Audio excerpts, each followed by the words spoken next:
等個市升翻先至屋換屋啦。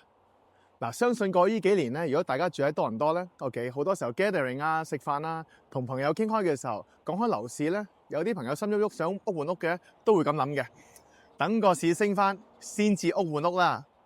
嗱，呢一個 message 啱啱就係想俾一啲嘅客戶咧，如果你本身住一間嘅 semi townhouse 或者係細嘅獨立屋，住咗15-20年，一路都想搬大啲，但係正正咧過嗰幾年咧市場波動，一路都唔敢喐，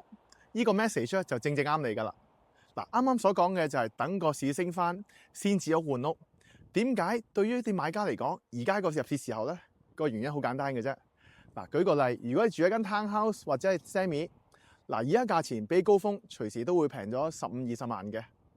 但係你要買嗰間夢寐以求嘅雙車房咧，有陣時平咗50-60萬㗎咯。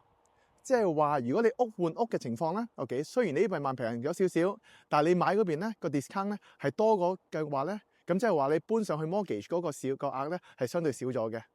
調翻轉，當你等個市升翻嘅時候，可能你間 town 升15萬嘅時候，你覺得你中意間雙車房會升幾多咧？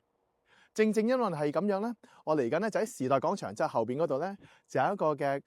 地產講座，專係為一啲客人咧本身住喺間屋15-20年 ，OK， 想搬大少少，一路都唔係好敢去做決定嘅。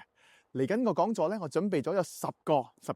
好重要嘅點 ，OK， 係經歷咗我呢25-26年嚟 ，OK， 喺市場上觀察到好多嘅情況嘅，同大家去分析。